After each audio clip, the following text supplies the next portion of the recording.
The House just passed a bill that dives headfirst into some of the most controversial issues like abortion and transgender health for our military. And this bill sets up a showdown with the Senate. Now, before I tell you about these controversial pieces of the bill, you have to understand what the National Defense Authorization bill is.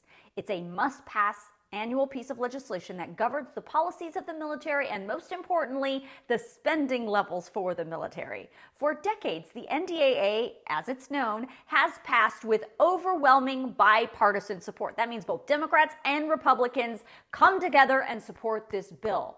But that is changing. Today, it narrowly passed the House, 219 to 210, with only 4 Democrats saying yes. The NDAA, which passed with almost all Republican votes, includes $886 billion for defense discretionary spending. That's $28 billion more than last year. It includes a 5.2% pay increase for our military personnel and expands support for their families through housing improvements, broader access to childcare, healthcare, and education benefits. It includes provisions to counter China's influence, improve overall military readiness and missile defense capabilities, and it promotes technological innovation. It cuts what the Republican leadership says are inefficient defense programs, obsolete weapon systems, and Pentagon bureaucracy. Now, all those things passed with Democrat support initially in the committee.